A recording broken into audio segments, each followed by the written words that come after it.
Dear students, very good afternoon to you all. Yes, beta, today I am going to tell you about your new topic, which one is hydrogen spectrum. जो concept आज मैं आपको बताने जा रहा हूं वो हाइड्रोजन स्पेक्ट्रम है. So what is the hydrogen spectrum?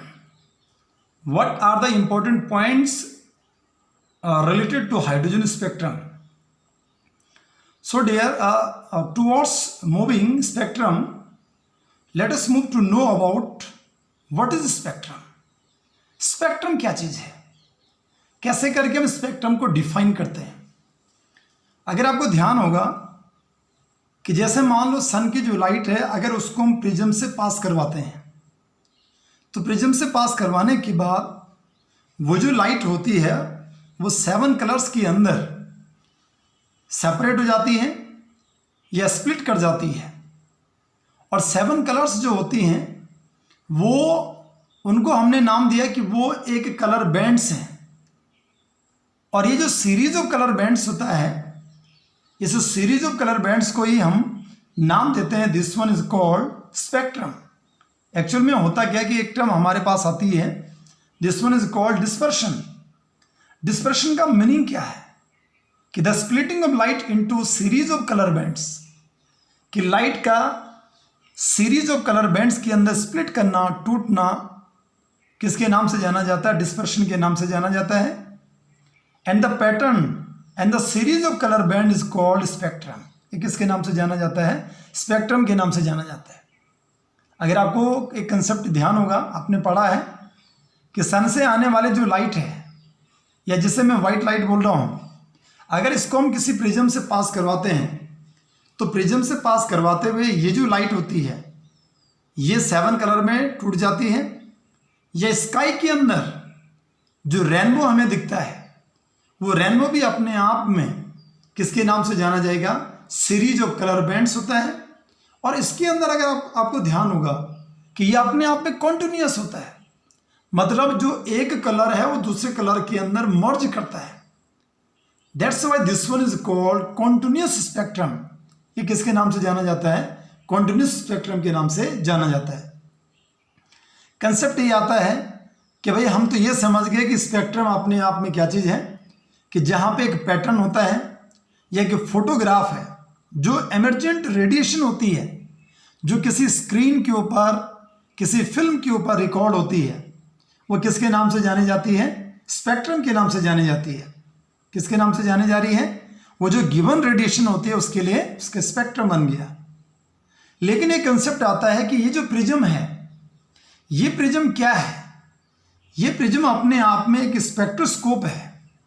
ये अपने आप में एक ऐसा इंस्ट्रूमेंट है कि जो इस डिफरेंट जो वेवलेंथ होती है, डिफरेंट जो फ्रिक्वेंसीज होती हैं, इनको सेपरेट करने वाली, या ये जो रेडिएशन वाली डिफरेंट वेवलेंथ और फ्रीक्वेंसी वाली जो रेडिएशन होती हैं, इनको सेपरेट करने के लिए जो इंस्ट्रूमेंट होता है, उस इंस्ट्रूमेंट को क्या नाम दिया जाता है? This one is called prism के नाम से जाना जाता है, या स्पेक्ट्रोस्कोप के नाम से ये जाना जाता है. और अगला कंसेप्ट यहाँ पे आता है कि भाई अगर मान लो हम स्पेक्ट्रम की स्टडी करते हैं तो साइंस का वो पार्ट, ये साइंस की वो ब्रांच जिसमें हम स्पेक्ट्रम की स्टडी करते हैं, उसे नाम दिया जाता है स्पेक्ट्रोस्कोपी. क्या बोलते हैं बेटा? स्पेक्ट्रोस्कोपी से नाम दिया जाता है. सो लेट अस मूव. आज जो टॉपिक है इसके ऊपर 1 बाय 1 हम स्टार्ट करते हैं. तो सबसे पहले हम यहाँ पे लिखेंगे कि the study of absorption emission spectra.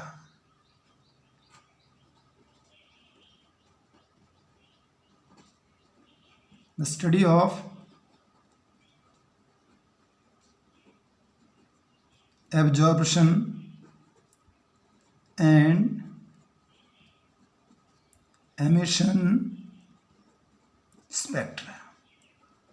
हम ये पढ़ने वाले हैं आज जो एब्जॉर्प्शन स्पेक्ट्रा है और जो एमिशन स्पेक्ट्रा है, इसके ऊपर हम वर्क करेंगे, इसको समझेंगे. सो लेट अस. कंसेप्ट क्या आता है? सबसे पहले हम डिफाइन करेंगे कि स्पेक्ट्रम क्या है. What do you mean by spectrum? कैसे करके आप स्पेक्ट्रम को डिफाइन करते हैं। तो हम लिखेंगे कि द पैटर्न और photograph of the emergent radiation recorded on a film or screen is called spectrum. ध्यान से सुनेंगे बेटा, क्या बोला गया? द पैटर्न और photograph of the emergent radiation recorded on a film और स्क्रीन इज कॉल्ड स्पेक्ट्रम। या हम ऐसा बोलते हैं बेटा कि the splitting of light into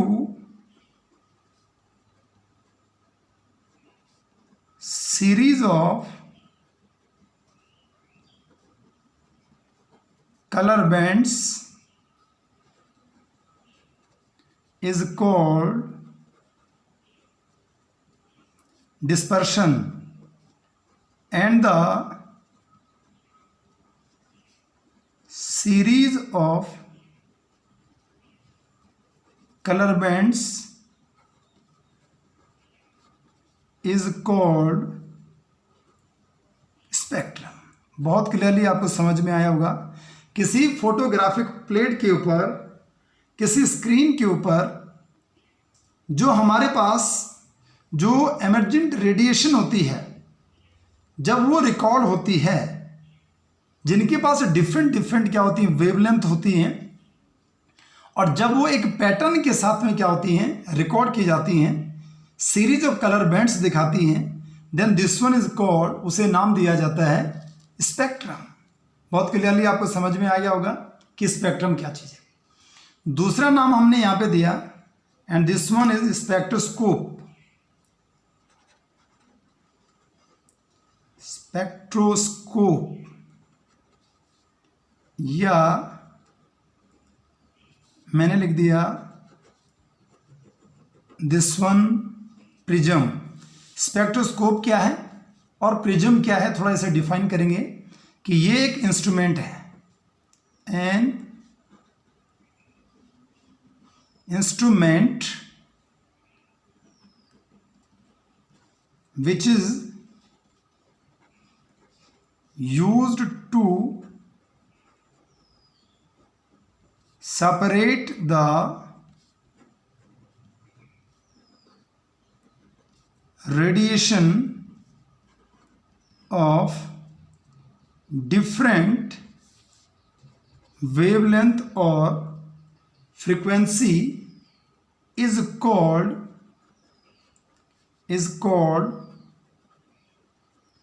spectroscope और प्रिज्म। ध्यान से सुनेंगे, बहुत इंपॉर्टेंट कंसेप्ट है। यहां पे ये जो प्रिज्म है, ये जो स्पेक्ट्रोस्कोप है, इसका बहुत बड़ा रोल है, क्योंकि व्हाइट लाइट को आप जब पास करवाते हैं तो प्रिज्म से पास करवाते हैं, और यही प्रिज्म ऐसा है कि जो इस व्हाइट लाइट को या इस रेडिएशन को क्या करता है, सेपरेट करता है। ये बहुत इंपॉर्टेंट कंसेप्ट है कि इसे सेपरेट करने का काम कौन करता है, this one is called prism. और वो जो लाइट होती है उसके अंदर डिफरेंट क्या होती हैं, फ्रीक्वेंसी, या डिफरेंट क्या बोल रहे हैं आप, फ्रीक्वेंसी बोल रहे हैं या डिफरेंट वेवलेंथ बोल रहे हैं। ठीक है बेटा, होप सो गुड। ये दो टर्म आपको बहुत क्लियरली समझ में आई होंगी। तीसरा कंसेप्ट यहां पे आता है, this one is called spectroscopy. Spectroscopy क्या चीज है, हम यहां बोलेंगे कि the branch of science which deals with the study of spectrum। जहां पे स्पेक्ट्रम की स्टडी की जाती है, साइंस की वो ब्रांच किसके नाम से जानी जाती है? स्पेक्ट्रोस्कोपी के नाम से जानी जाती है। नाउ लेट अस मूव, अब हम चलते हैं कि हमारे पास जो टाइप्स ऑफ स्पेक्ट्रम है उसके ऊपर हम वर्क करते हैं। सो लेट अस मूव, यहां मैं लिखूंगा टाइप्स ऑफ स्पेक्ट्रम। स्पेक्ट्रम जो है इसको जनरली हम दो टाइप से कैटेगराइज करते हैं। कितने टाइप से कैटेगराइज करते हैं बेटा? 2 टाइप्स। पहला टाइप जो है ना, उसकी अगर मैं बात करूं तो यहां बोला जाता बेटा based on nature, based on nature, और दूसरा बोला जाता है बेस्ड ऑन ओरिजिन, ओरिजिन को बेस मान करके और नेचर को बेस मान करके। अगर नेचर को बेस माने तो हमारे पास अगेन 2 टाइप्स बनते हैं। एक नाम दिया गया दिस वन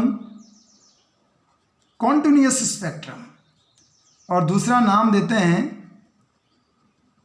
डिसकॉन्टिन्यूअस। एक कॉन्टिन्यूअस स्पेक्ट्रम हो गया, एक डिसकॉन्टिन्यूअस स्पेक्ट्रम हो गया। जो डिसकॉन्टिन्यूअस स्पेक्ट्रम होता है, इस डिसकॉन्टिन्यूअस स्पेक्ट्रम को हम फर्दर कैटेगराइज करते हैं और इसके 2 पार्ट बनते हैं बेटा। एक नाम दिया जाता है this one is called line spectrum, और दूसरा नाम दिया this one is called band spectrum. Based on origin, origin को अगर बेस मानते हैं, इसके भी 2 टाइप बनते हैं। पहला टाइप जो बनता है उसे नाम देते हैं एमिशन स्पेक्ट्रम बोलते हैं बेटा, और दूसरे को नाम दिया जाता है एब्जॉर्प्शन स्पेक्ट्रम। बहुत क्लियरली आपको समझ में आया होगा हाउ टू क्लासीफाई, कैसे करके हमने इसे क्या किया, क्लासीफाई किया। कि जो स्पेक्ट्रम है उस स्पेक्ट्रम को हमने 2 टाइप से क्लासीफाई किया, या 2 तरीके से हम उसे क्लासीफाई कर रहे हैं। एक हम इसके नेचर को बेस मान करके कि भाई लाइट कहाँ से मिल रही है, बेस्ड ऑन नेचर, और दूसरा हमारे पास बना कि बेस्ड ऑन ओरिजिन, कि जो लाइट है उस लाइट का नेचर कैसा है, ठीक है, कहाँ से आपको मिल रही है। This one is continuous, this one is discontinuous, and the second one based on origin. इसकी ओरिजिन क्या है, ओरिजिन को बेस मान करके हमने कैटेगराइज किया एमिशन स्पेक्ट्रम और absorption spectrum. So let us move 1 by 1। आगे जितने भी कंसेप्ट आ रहे हैं इनको हम क्या करते हैं, डिफाइन करते हैं। यहां मैं आपको बता दूं कि जो सन से आने वाले जो रेडिएशन है, या अगर हम उसको क्या करते हैं किसी प्रिज्म से पास करवाते हैं, स्पेक्ट्रोस्कोप से पास करवाते हैं, तो जब वो 7 कलर्स के अंदर स्प्लिट कर जाती है या सीरीज ऑफ कलर बैंड्स के अंदर आती है, तो उस कंडीशन में अपने आप में कॉन्टिन्यूअस होती है। कॉन्टिन्यूअस होने का मतलब क्या हुआ कि जितने भी ये 7 कलर्स होते हैं, हर एक कलर एक दूसरे के अंदर क्या करता है, मर्ज करता है, ठीक है। और डिसकॉन्टिन्यूअस वो होते हैं जितने भी, जैसे मान लो मॉलिक्यूल्स होगी, या जैसे मान लो कोई एटम्स होगी, इनसे बनने वाला जो स्पेक्ट्रम होता है, मॉलिक्यूलर स्पेक्ट्रम आप उसे बोल सकते हैं। ये एटम वाला एटॉमिक स्पेक्ट्रम आप उसे बोल सकते हैं। ये जो एटॉमिक स्पेक्ट्रम है, ये जो मॉलिक्यूलर स्पेक्ट्रम है, ये अपने आप में डिसकॉन्टिन्यूअस होते हैं and having tendency to show, वो लाइन स्पेक्ट्रम दिखाते हैं या बैंड स्पेक्ट्रम को क्या करते हैं, शो करते हैं। मतलब वो लाइंस दिखाते हैं, बैंड्स दिखाते हैं, जहां पे डार्क स्पेसेस होते हैं, ठीक है बेटा। इन दोनों के अंदर डार्क स्पेस बनेंगे, वो आपको बताया जाएगा। फिर आएगा हमारे पास बेस्ड ऑन ओरिजिन, एक एमिशन हो गया और दूसरा हो गया एब्जॉर्प्शन स्पेक्ट्रम। सो सबसे पहले हम स्टार्ट करते हैं कि एमिशन स्पेक्ट्रम क्या है। बहुत इंपॉर्टेंट कंसेप्ट है और ध्यान देंगे। Let us move towards, heading बना के लिखेंगे this one emission spectrum. How to define the concept of emission spectrum.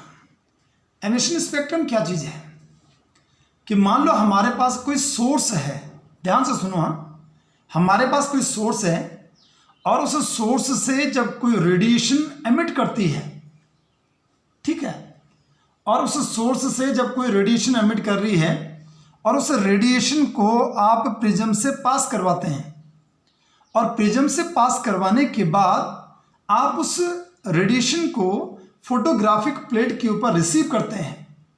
तो रिसीव करने के बाद आपको सीरीज ऑफ कलर बैंड्स आपको दिखाई देता है, जिसे आप नाम देते हैं स्पेक्ट्रम. और ये जो स्पेक्ट्रम इस कंडीशन में बनता है वो किसके नाम से जाना जाता है? एमिशन स्पेक्ट्रम के नाम से जाना जाता है. Got the concept? क्या बोला बेटा मैंने? और ये जो सोर्स, अगर मान लो मैं सोर्स की बात करूं तो सोर्स अपने आप में, जैसे मान लो सन हो सकता है, सन से आने वाले रेडिएशन, या जैसे मान लो हमारे घरों में जो बल्ब लगा है उस बल्ब से एमिट होने वाले रेडिएशन, या हम ऐसा करते हैं कि एक डिस्चार्ज ट्यूब लेते हैं, उस डिस्चार्ज ट्यूब के अंदर इलेक्ट्रिक डिस्चार्ज करते हैं और वहाँ पे लो प्रेशर के अंदर हम किसी गैस को लेते हैं, या यहाँ पे किसी ऑब्जेक्ट को हम क्या करते हैं? हीट करते हैं हाई टेम्परेचर के ऊपर. तो वहाँ से निकलने वाली जो रेडिएशन है, जब उसे हम पास करेंगे प्रिज्म से, तो वो क्या करेगा? फोटोग्राफिक प्लेट के अंदर उसे हम रिसीव करेंगे. और जब हम उसे रिसीव करते हैं तो वो एक स्पेक्ट्रम, एक सीरीज ऑफ कलर बैंड्स के अंदर वो हमें रिसीव होता है. And which one is called, इसे क्या नाम देते हैं? एमिशन स्पेक्ट्रम के नाम से जाना जाता है. जो एमिशन स्पेक्ट्रम है ये अपने आप में कॉन्टिन्यूस भी हो सकता है और डिसकॉन्टिन्यूस भी हो सकता है. ये डिपेंड करेगा कि नेचर ऑफ सोर्स क्या है. क्या वो आपको सनलाइट वहां से मिली है, किसी बल्ब से मिली है, या किसी एटम से मिला है, या किसी क्या कहते हैं मॉलिक्यूल से मिला है. That's why this one is called emission spectrum. अगर एमिशन स्पेक्ट्रम को अगर हम यहाँ इसको डिफाइन करें, इसको अगर मैं डेफिनेशन यहाँ लिखूँ, ये क्या बोलना चाह रहा है, तो मैं लिखूंगा कि when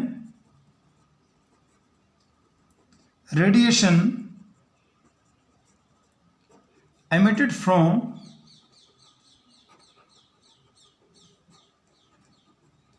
some source, that is करके लिख देंगे, मान लो सन हो गया या बल्ब हो गया, या इसे लिख दो passing electric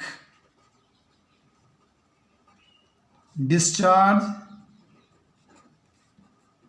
through the gas at low pressure और heating any object at very high temperature is passed through the prism and receive on photographic plate, then the spectrum is obtained is called emission spectrum. ठीक है बेटा, क्या नाम दे दिया हमने? Emission spectrum इसे नाम दिया. ये अपने आप में कॉन्टिन्यूस भी है और ये अपने आप में डिसकॉन्टिन्यूस भी है. क्या लिखेंगे? इट मे बी कॉन्टिन्यूस और डिसकॉन्टिन्यूस. ये कॉन्टिन्यूस भी हो सकता है, डिसकॉन्टिन्यूस भी. जैसे मान लो पहला नंबर अगर मैं लिखूं तो यहां मैं लिखता हूं कॉन्टिन्यूस स्पेक्ट्रम. और कॉन्टिन्यूस स्पेक्ट्रम क्या बोलना चाहता है? जो अभी मैंने आपको सन से आने वाले जो लाइट थी उसके बारे में आपको बताया था, या जो बल्ब हो गया, या मान लो कोई हीटिंग ऑब्जेक्ट है. जैसे मान लो हम ऐसा करते हैं, आयरन बार को लेते हैं, और आयरन बार को हमने इतना ज़्यादा हीट किया कि बहुत ज़्यादा हीट करने के बाद अब ये लाइट को एब्जॉर्ब करने के बाद ये एमिट करने बैठ गया। और जब ऐसे लाइट को हम क्या करते हैं, प्रिज्म से पास करवाते हैं और उसके बाद फोटोग्राफिक प्लेट के अंदर जितनी भी ये रेडिएशन आई है इसको अगर आप क्या करते हैं, रिसीव करते हैं, और वो अगर आपको कैसे मिलती है, सीरीज ऑफ कलर बैंड के अंदर मिल रही है, तो ये स्पेक्ट्रम कैसा हो जाएगा, कॉन्टिन्यूस होगा। और कॉन्टिन्यूस होने के कारण एक कलर जो है दूसरे कलर के अंदर क्या करता है, मर्ज करता है। जैसे यहाँ पे विवग्योर आता है, violet, indigo, blue, green, yellow, orange, red, तो ये अपने आप में किसका पार्ट बनता है, कॉन्टिन्यूस स्पेक्ट्रम का। तो हम क्या लिखेंगे बेटा, when white light is passed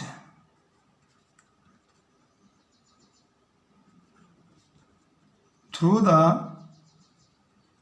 prism, ठीक है, and the source may be sun,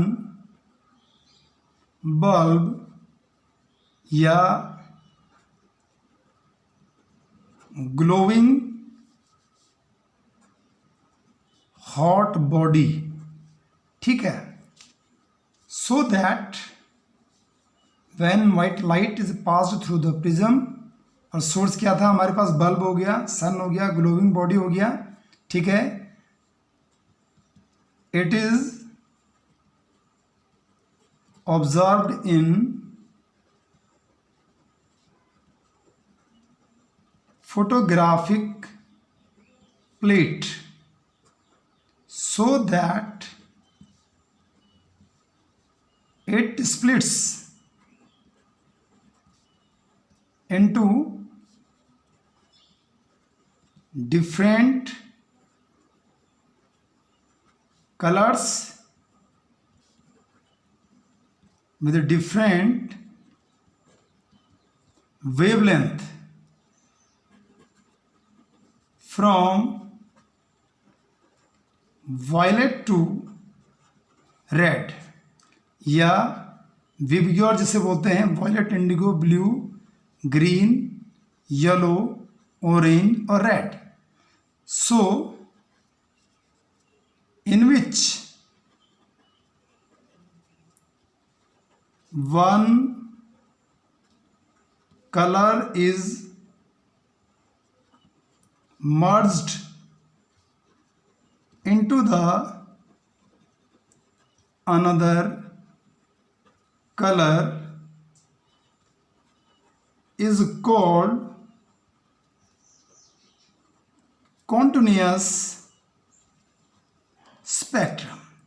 ध्यान से सुनेंगे बेटा, क्या बोला गया कि जो हमारे पास एक सोर्स है, सन हो गया, बल्ब हो गया, या कोई हॉट ग्लोविंग जो ऑब्जेक्ट है, और जब यहाँ से रेडिएशन क्या होती है, ये एमिट करता है, या इस लाइट को जब हम क्या करते हैं, पास करवाते हैं, किससे पास करवाते हैं, प्रिज्म से पास करवाते हैं, pass through the prism, spectroscope से पास करवाते हैं।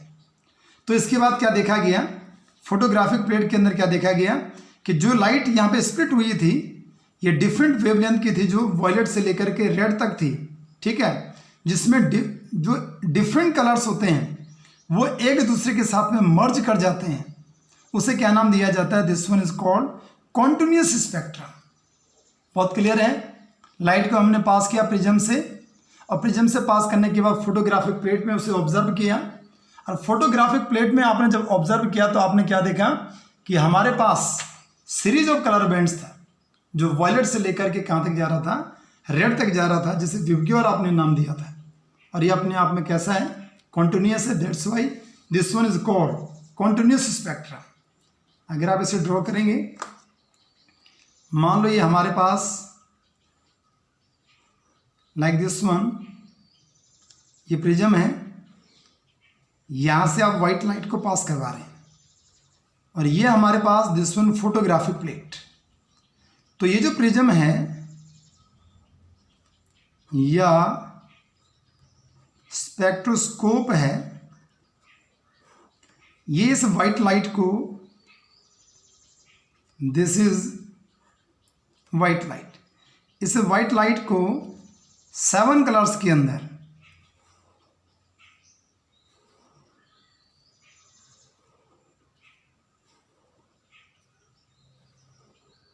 ठीक है 1 2 3 4 5 6 और एक और दिखा दो और 7 कलर्स, जो कि अपने आप में कैसा है, दिस वन कॉन्टिन्यूस स्पेक्ट्रम के नाम से जाना जाता है। किसके नाम से जाना जाता है? कॉन्टिन्यूस स्पेक्ट्रम के नाम से जाना जाता है। ऐसे करके बना दिया। वॉयलेट हो गया, इंडिगो हो गया, ब्लू हो गया, ग्रीन हो गया, येलो हो गया, ऑरेंज हो गया और रेड हो गया। ठीक है बेटा, ये हमारे पास क्या थे? दिस वन फोटोग्राफिक प्लेट और ये प्रिज्म है या स्पेक्ट्रोस्कोप। व्हाइट लाइट को देखो, कॉन्टिन्यूस स्पेक्ट्रम की मैं बात कर रहा हूँ। व्हाइट लाइट को आपने इस प्रिज्म से पास करवाया और प्रिज्म से पास करवाने के बाद व्हाइट कोई कलर नहीं है, व्हाइट कोई भी कलर नहीं है, कलरलेस इसे बोला जाता है। हमने इस व्हाइट लाइट को इस प्रिज्म से पास करवाया और प्रिज्म से पास करवाने के बाद ये 7 कलर्स के अंदर क्या होगी? ये टूट गई है। जहाँ पे एक कलर दूसरे कलर में मर्ज होता है, जहाँ पे एक कलर दूसरे कलर के अंदर क्या होता है? मर्ज रहता है, छुपा हुआ रहता है, और जो कि कॉन्टिन्यूस है, और वो हमें कहाँ पे दिख रहा है? फोटोग्राफिक प्लेट में दिख रहा है। और जब फोटोग्राफिक प्लेट में देखा, इनके अंदर डिफरेंट वेवलेंथ होती है। So this one is called, इसे ही हम क्या नाम देते हैं? कॉन्टिन्यूस स्पेक्ट्रम इसे नाम देते हैं। इसके अंदर डिफरेंट कलर्स क्या बन रहे हैं? विबग्योर बनता है violet, indigo, blue, green, yellow, orange और रेड। ठीक है बेटा, ये किसके नाम से जाना जाएगा? This one is called continuous spectrum. Now let us move. अगला कंसेप्ट, अगला जो पार्ट इसका बनेगा सेकंड नंबर वाला, उस सेकंड नंबर को हम लिखेंगे बेटा, now second one, this one discontinuous spectrum. Discontinuous spectrum कब होता है? देखो, जो मॉलिक्यूलर स्पेक्ट्रम, किसी मॉलिक्यूल का स्पेक्ट्रम जो बनता है या किसी एटम का जो स्पेक्ट्रम बनेगा, उसे हम नाम देंगे this one is called discontinuous. और इसको हम कैटेगराइज करते हैं, इसके अंदर 2 चीज़ें बनती हैं। एक नाम आता है बेटा दिस वन इज कॉल्ड, इसे नाम दिया line spectrum. Line spectrum, the spectrum which is obtained by an atom, or this is called atomic spectra। क्या बोला गया कि किसी एटम से मिलने वाली जो स्पेक्ट्रम बनेगी वो किसके नाम से जाने जाएगी? लाइन स्पेक्ट्रम के नाम से जाने जाएगी, which is also called atomic spectra. ये एटॉमिक स्पेक्ट्रम के नाम से ये जाने जाएगी। ठीक है बेटा, जैसे मैं बोलता हूँ लाइक वी हैव, मैंने बोला हाइड्रोजन का एटम है, तो हम पढ़ते हैं, यही हमारा टॉपिक भी है, हाइड्रोजन स्पेक्ट्रम हो गया। या जैसे मान लो सोडियम का दिखाते हैं, जिसमें सोडियम स्पेक्ट्रम हो गया बेटा, तो हाइड्रोजन स्पेक्ट्रम हो गया या सोडियम स्पेक्ट्रम हो गया, ये दोनों के दोनों अपने आप में किसके नाम से जाने जाती हैं? लाइन स्पेक्ट्रम के नाम से जाने जाती हैं। और इनके अंदर आप देखेंगे, इनके अंदर लाइंस होती हैं, ऐसे करके लाइंस ड्रॉ करते हैं। जैसे मान लो ये 1 हो गया, ये 2 हो गया, ये 3 हो गया, ये 4 हो गया, डिफरेंट वेवलेंथ की, मान लो lambda 1, lambda 2, lambda 3, lambda 4, different wavelength. और ये जो डिफरेंट वेवलेंथ्स हैं, इनके बीच में ये जो बीच में मैंने ऐसी जगह छोड़ी हुई है, इनको नाम दिया जाता है दीज आर गैप्स। और ये जो गैप्स होते हैं, यही अपने आप में क्या होती हैं? डार्क स्पेस होती हैं। ध्यान देंगे बेटा, डार्क स्पेस कहाँ बनता है? यह डार्क स्पेस कब बोला जाता है? डार्क स्पेस उस कंडीशन में बोला जाता है कि जिस वेवलेंथ को वो जो सब्सटेंस है, वो जो एटम है, जो वो एब्जॉर्ब कर लेता है, जो उसने क्या कर दिया? एब्जॉर्ब कर दिया, या जो वो एमिट कर रहा है। मतलब अगर हम यहाँ पे क्या बोल रहे हैं कि किसी सबस्टांस के लिए जो आप एब्जॉर्प्शन डिफाइन करते हैं वही उसके अंदर एमिशन भी बनता है। तो डार्क लाइंस उस कंडीशन में बोला जाता है कि जिस वेवलेंथ को उसने क्या कर दिया है, उसने एब्जॉर्ब कर दिया है, या जिस वेवलेंथ को वो दिखा नहीं रहा, जो मिसिंग है, जो मिसिंग वाली जगह होती है, जो वेवलेंथ मिसिंग होती है, वहां डार्क लाइंस बनती हैं। बहुत क्लियरली इतना ध्यान रखना है। ठीक है बेटा, तो ये बना हमारे पास, this one is line spectrum. Now the second one, दूसरा जो इसका पार्ट बनता है उसे मैं लिखूंगा बैंड स्पेक्ट्रम। बैंड स्पेक्ट्रम जो होता है वो अपने आप में हम क्या बोलेंगे, मॉलिक्यूलर स्पेक्ट्रम। क्या बोला बेटा, जो मॉलिक्यूलर स्पेक्ट्रम होता है वही अपने आप में क्या होता है, बैंड स्पेक्ट्रम के नाम से जाना जाता है। तो यहां तो मैं लिख रहा हूं जैसे मान लो ये लाइन है 1, ये 2, ये 3, ये 4 ऐसे लिख रहा हूं, लेकिन बैंड स्पेक्ट्रम क्या होता है बेटा कि जैसे मान लो मैंने ऐसे करके बना दिया, ये एक बैंड बना दिया, मान लो यहाँ पे मैं 1 से लेकर के और 4 बना रहा हूँ, है ना, या यहाँ मैं ड्रॉ कर रहा हूँ, या चलो इसके नंबरिंग नीचे से कर लेते हैं, ऐसे बना लेता हूँ।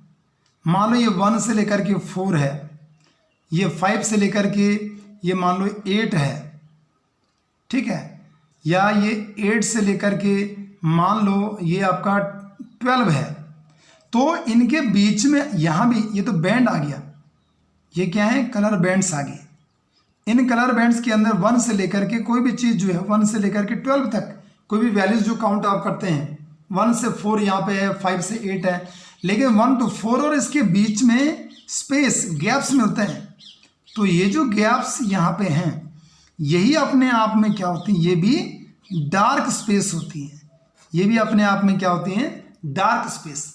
डार्क स्पेस उस कंडीशन में बोला जाता है कि जो वेवलेंथ मिसिंग होती है, जो वेवलेंथ आपको दिखाई नहीं देती है, उस जगह पे क्या बनता है, डार्क स्पेस बनता है। ठीक है बेटा, आशा करता हूं आपको ये बिल्कुल समझ में आ गया होगा।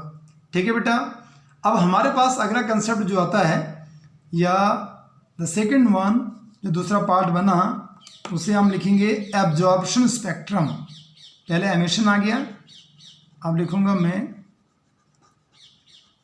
Absorption spectrum.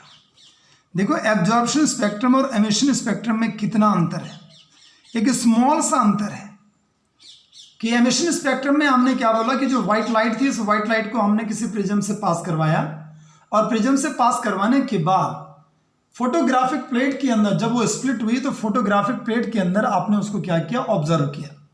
और जब आपने उसको फोटोग्राफिक प्लेट के अंदर ऑब्जर्व किया तो वो एक सीरीज के अंदर थी, सीरीज ऑफ कलर बैंड, तो उसे आपने नाम बोला, this one is called emission spectrum. लेकिन एब्जॉर्प्शन स्पेक्ट्रम क्या है, ये भी अपने आप में बिल्कुल एमिशन के जैसा है, लेकिन एक स्मॉल सा चेंज है। क्या स्मॉल सा चेंज है कि इसके अंदर हम क्या करते हैं कि वो जो व्हाइट लाइट होती है, उस व्हाइट लाइट को सबसे पहले हम उस सब्सटेंस के सॉल्यूशन से या कोई सॉल्ट, उस सॉल्ट के सॉल्यूशन से क्या करवाते हैं, उस व्हाइट लाइट को पास करवाते हैं। और उसके बाद उस सॉल्यूशन से पास होने के बाद जो ट्रांसमिटेड लाइट होती है, जब उस ट्रांसमिटेड लाइट को हम किसी स्पेक्ट्रोस्कोप से, किसी प्रिज्म से पास करवाते हैं, तो जो सॉल्यूशन में हमने जो सब्सटेंस लिया था वो सब्सटेंस क्या करता है, इसके रेडिएशन को या इसकी कुछ वेवलेंथ को एब्जॉर्ब कर लेता है। और जब ये एब्जॉर्ब कर लेता है तो जो फोटोग्राफिक प्लेट आती है, अब उसके अंदर कॉन्टिन्यूअस स्पेक्ट्रम ना आकर के डिसकॉन्टिन्यूअस स्पेक्ट्रम आता है, और जिसके अंदर क्या आती हैं, डार्क लाइंस आती हैं। Got the concept, yes and no. क्या बोला गया कि जैसे मान लो हमारे पास ये व्हाइट लाइट का सोर्स है, और यहां बेटा मैं क्या करता हूं, like this one we have a container, ये कंटेनर है, इसके अंदर मान लो सोडियम क्लोराइड का सॉल्यूशन है, NaCl का सॉल्यूशन, और अब यहां से निकलने वाली जो लाइट है, इस लाइट को मैंने नाम दिया ट्रांसमिटेड लाइट। ठीक है, ये ट्रांसमिटेड लाइट है। अब इसे ट्रांसमिटेड लाइट को जब हम प्रिज्म से पास करवाते हैं तो प्रिज्म से पास करवाने के बाद ये भी क्या होगी, स्प्लिट करेगी। और स्प्लिट करने के बाद अब हमारे पास फोटोग्राफिक प्लेट के अंदर जो हमें कलर्स दिखाई देंगे उसके अंदर डार्क लाइंस आपको दिखेंगी। ये हमारे पास प्रिज्म हो गया, ये फोटोग्राफिक प्लेट हो गया, ठीक है बेटा। और यहाँ हम क्या करते हैं, this one is discontinuous spectrum. कैसे स्पेक्ट्रम है, डिसकॉन्टिन्यूअस। और यहाँ अगर आप इसे ड्रॉ कर रहे हैं तो जैसे मान लो आपने लिखा था वॉयलेट हो गया, इंडिगो हो गया, ब्लू हो गया, ग्रीन हो गया, येलो हो गया, ऑरेंज हो गया और रेड हो गया, लाइक दिस वन। ऐसे ड्रॉ कर रहे हैं आप, ऐसे बना दिया, ऐसे बना दिया। ये हमारे पास ये विबग्योर है। अब यहां हमारे पास ये सबस्टांस है, ये वाइट लाइट है, सन से हो गया या बल्ब से हो गया या हॉट ग्लोविंग जो ऑब्जेक्ट है, ठीक है। यहाँ पे हमारे पास क्या है, वाइट लाइट है। इसको हमने क्या किया, इस लाइट को हमने जैसे मान लो सोडियम क्लोराइड हमने लिया, इसे सोडियम क्लोराइड की इस सॉल्ट के सॉल्यूशन से पास करवाया। तो ये जो सोडियम क्लोराइड का सॉल्यूशन है वो क्या करता है, इस वाइट लाइट से कुछ रेडिएशन को, कुछ वेवलेंथ की रेडिएशन को क्या कर लेता है, एब्जॉर्ब कर लेता है। और जो रेडिएशन बेटा इसने एब्जॉर्ब कर दी वो आपको यहां नहीं दिखाई देंगी। जो डिसकॉन्टिन्यूअस स्पेक्ट्रम यहां पे बना, इसके अंदर क्या होती है, कंटेनिंग डार्क लाइंस। इसके अंदर हम क्या बोलते हैं, कंटेनिंग डार्क लाइंस। भाई ये डार्क लाइंस का क्या मतलब है, ये डार्क लाइंस वो होती है जैसे मान लो हमने यहाँ पे NaCl लिया तो जो सोडियम होता है उस सोडियम के लिए यहाँ जो जिस लाइट को ये सोडियम क्या करता है, व्हाइट लाइट से एब्जॉर्ब कर लेता है जिस वेवलेंथ को, वो वेवलेंथ वाली जो इसके अंदर येलो कलर बनता है। तो यहाँ पे येलो कलर के अंदर टू डार्क लाइंस आ जाएंगी बेटा। क्या आ जाएंगी, टू डार्क लाइंस आ जाएंगी। मतलब यहाँ अगर टू डार्क लाइंस आ रही हैं, दीज आर डार्क लाइंस, मतलब हम बोलेंगे कि कुछ वेवलेंथ यहाँ पे क्या कर रही है, मिस कर रही है। दिस वन इज कॉल्ड, यहाँ लिख देंगे बेटा मिसिंग ऑफ वेवलेंथ। जिस वेवलेंथ की जो रेडिएशन है वो मिस करती है, वो आपको डार्क लाइंस की फॉर्म में आपको दिखाई देंगी।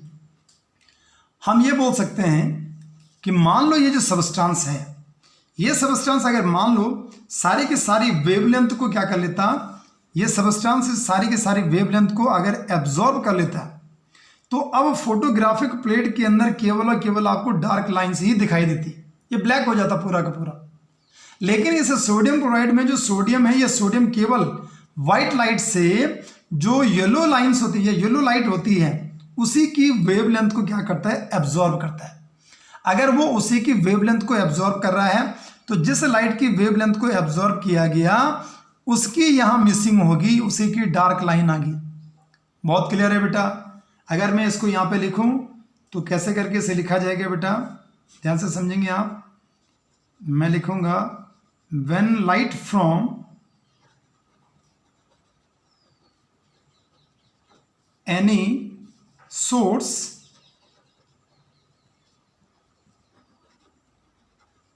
is first passed through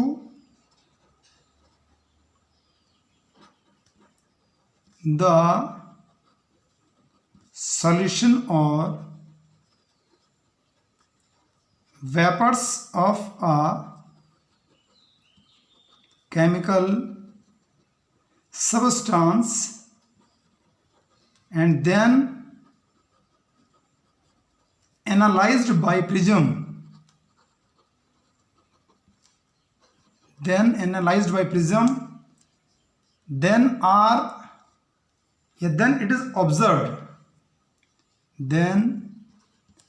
it is observed, इसे हम ऑब्जर्व कर रहे हैं, that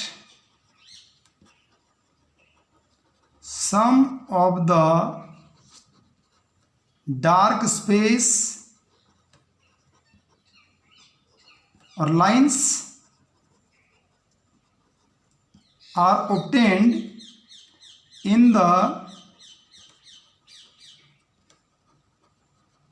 continuous spectrum.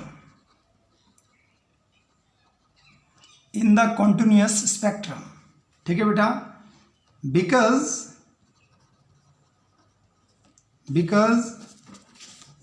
यहां लिख देंगे radiation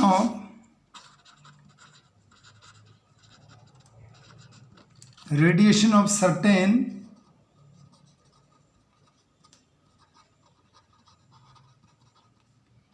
wavelengths are absorbed from the white light depending upon the nature